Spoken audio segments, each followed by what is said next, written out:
புனித சவேரியார் திருத்தலத்தில் 177ஆம் ஆண்டு பாஸ்கு பெருவிழா திருப்பலி கொடியேற்றம். தருமபுரி மாவட்டம் நல்லம்பள்ளியை அடுத்த கோவிலூர் பகுதியில் புனித சவேரியார் திருத்தலம் உள்ளது. இங்கு 177ஆம் ஆண்டு பாஸ்கு பெருவிழா வருகின்ற 25, 26, 27 ஆகிய 3 நாட்கள் நடக்க உள்ளது. இதில் முதல் நாள் நிகழ்வாக காலை 8:30 மணிக்கு நடந்த சிறப்பு கூட்டு பிரார்த்தனையை தொடர்ந்து தருமபுரி மறை மாவட்ட முதன்மை குரு அருள்ராஜ் திருப்பலி கொடியேற்றி வைத்தார். இதில் திரளான கிறிஸ்தவர்கள் கலந்து கொண்டனர்.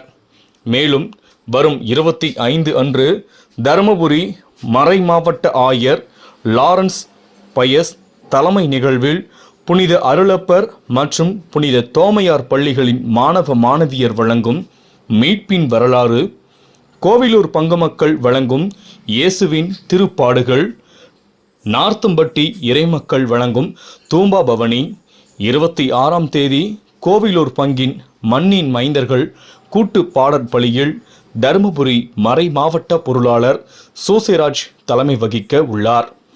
27 அன்று அதிகாலை 2 மணிக்கு உயிர்ப்பு பாஸ்கா, காலை 4 மணிக்கு உயிர்த்த இயேசுவின் தேர்பவனி, காலை 6:30 மணிக்கு திருவிழா திருப்பலியில் தருமபுரி மறைமாவட்ட ஆயர் லாரன்ஸ் பயஸ் பங்கேற்க உள்ளார். மாலை 6 மணிக்கு புனித சவேரியார் குளத்தில் வேண்டுதல் திருப்பலி, 7:30 மணிக்கு புனித சவேரியார் குளத்தில் இருந்து வேண்டுதல் தேர் ஆகியவை நடைபெற உள்ளது.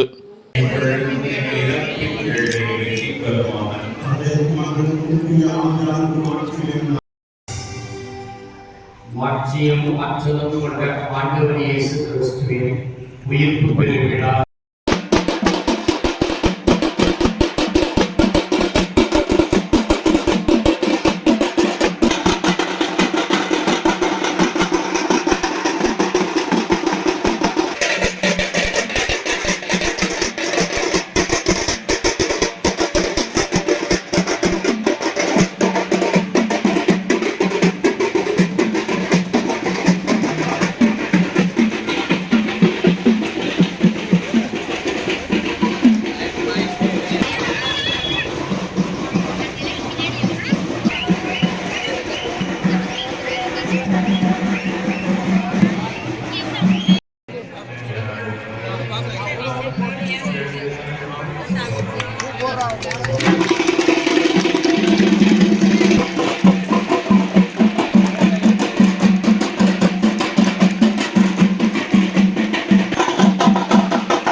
இறைவனை புறக்கணிப்பதற்கல்ல, இறைவனை விட்டு தூரமாக ஓடுகிறார். ஓடியவர்கள் பேசப்படுகிறார், அடுத்தவர்களுக்கு அறிவிக்கிறார்கள். அறிவித்தவர்கள் அங்கோடு நின்று விட்டார்களா? இல்ல, கிறிஸ்துவை உயிருள்ள ஆண்டவரை இழந்து போகாமல் பற்றி கொண்டு வாழ்க்கையில் எப்பொழுதும் வெற்றி பெற்று பாவத்தை விட்டுவிட்டு நம்பிக்கையின் செயல்பாடுகள் நம்மை இணைத்துக் கொண்டு வாழ்க்கையில் இறைவனை மகிமைப்படுத்துவதற்காக என் உடலையும் உள்ளத்தையும் நம்பிக்கையோடு பயன்படுத்துவேன். கடைசி வரைக்கும் நான் வெற்றி பெறுவேன்.